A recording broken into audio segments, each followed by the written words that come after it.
dalam 3 tahun terakhir ini positif ya, dan lumayan tinggi juga 62%. Halo teman-teman, selamat datang di video ini.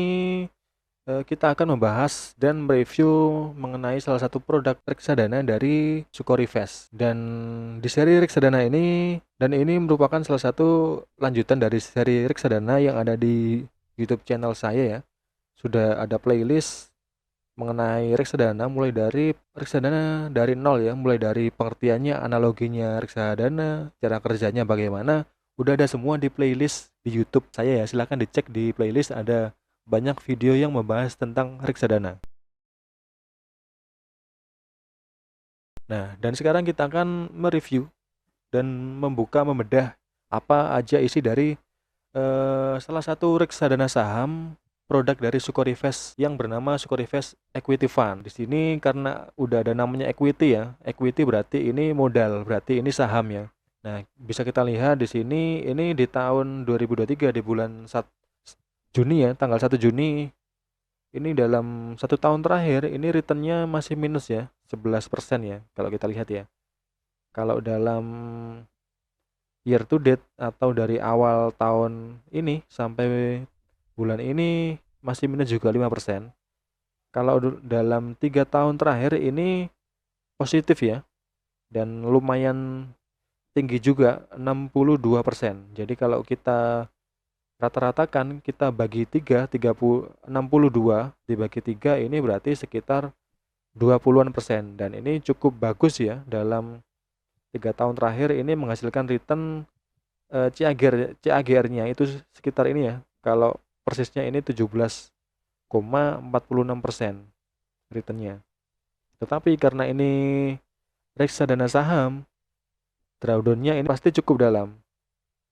Nah, ini mencapai 18,35%. Dan expense rasionya ini 4,73 karena ini pastinya memiliki emiten-emiten atau saham-saham dari perusahaan yang sudah dipilih dan dianalisa secara mendetail mendalam oleh analis-analis dari manajer investasi ya. Makanya dia ada expense rasionya yang cukup besar. Nah, dan ini total aset under manajemennya mencapai 3,3 triliun ya. Udah besar banget ya. Jadi banyak orang yang sudah percaya dengan ini ya, atau banyak orang yang mempercayakan dananya untuk dikelola oleh ini Sukorivest, khususnya di produk yang Sukorivest Equity Fund. Nah, di sini bank kustodiannya ini di Hong Kong Shanghai Bank, dan bisa kita lihat di sini ya. Alokasi aset ini di dalam portofolionya si Sukorivest Equity Fund ini hampir 99% lebih itu di efek ekuitas ya, atau saham. Dan bisa kita lihat di sini ya, ini top holdingnya ada berbagai macam perusahaan yang ada di dalam portofolionya. Sebenarnya di dalamnya ini pastinya lebih ya dari 10 saham ya, karena agar lebih terdiversifikasi pastinya akan ada banyak saham. Cuman yang di highlight di sini yang wajib ditampilkan itu hanya 10 perusahaan yang mempunyai bobot atau proporsi terbesar dalam portofolio. Nah, bisa kita lihat di sini mulai dari yang pertama itu adalah Adaro Energy ya. Mungkin ada yang udah pernah dengar ya, Adaro ini adalah salah satu perusahaan di bidang energi, khususnya di bidang ini ya, minyak, gas, dan batu bara. Dan saham ini termasuk syariah ya, saham syariah. Nah, Adaro ini di dalam bisnisnya ada batu bara ya, dan di tahun kemarin itu merupakan salah satu super cycle dari batu bara ya, karena harga coal itu sangat tinggi ya di tahun kemarin. Pastinya di saham Adaro ini cuan banyak ya. Dan tetapi belum tentu juga di tahun ini apakah si Adaro ini akan tetap labanya tinggi ya. Karena batu bara itu sangat ini ya, cyclical ya. Nah, di saham kedua kita lihat ada Astra International.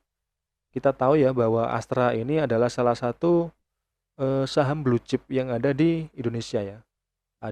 Dia memiliki hampir semua sektor bisnisnya itu ada ya di Astra ya. Mmm, dia mempunyai banyak anak perusahaan di berbagai macam bidang ya.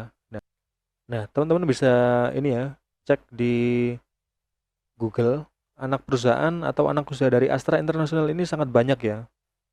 Seperti ada Astra Agro Lestari, ini juga perusahaan publik, ada UT atau United Tractor, ada Astra Life dan lain-lain, ada banyak banget. Dan ini gurita bisnis dari Astra International. Nah, teman-teman bisa lakuin analisa seperti ini ya dengan mengecek isi dari portofolionya, khususnya di 10 saham terbesarnya. Ada 10 ya di sini. Teman-teman bisa cek apakah saham-saham ini adalah saham-saham yang baik dan sesuai dengan profil risiko teman-teman ya. Nah, dan mungkin ada beberapa perusahaan yang asing ya bagi teman-teman ya, dan ada beberapa perusahaan yang sudah familiar. Seperti Telkom misalkan ya. Telkom ini salah satu perusahaan di bidang telekomunikasi ya yang ada di Indonesia. Meskipun ada banyak juga pesaingnya ya seperti XL Axiata, ada Indosat dan yang lain ya. Nah, teman-teman bisa lanjutin dengan menganalisa, mencari tahu saham-saham yang ada di portofolionya seperti tadi.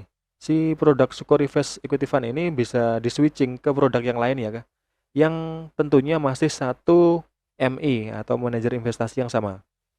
Teman-teman bisa switch ke produk yang lain ya. Misalkan teman-teman si saham ini sudah cuan banyak nih di portofolio ini, atau teman-teman membeli saham ini di 3 tahun yang lalu dan tahun ini udah cuan banyak dan mau dijual, atau mau diamankan dulu ke produk reksadana yang lebih aman, misalkan mau di switch ke Sukorivest Money Market Fund di sini. Nah, teman-teman bisa lakukan switching ya, misalkan dananya mau digunain dalam waktu dekat.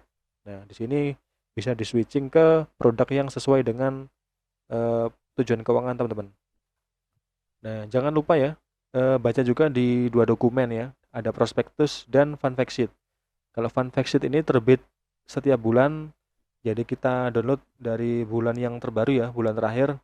Nah, isinya akan sama, di sini akan muncul tanggal efektifnya dan informasi yang terkait dengan si produk investasi. Ini sama seperti yang ada di bibit tadi, eh, alokasi efek terbesarnya atau perusahaan yang paling besar, top holdingnya, dan kinerjanya dalam beberapa tahun terakhir ya. Tentunya nanti ada ini ya, pembandingnya ya atau benchmarknya ya. Di sini pembandingnya adalah IHSG.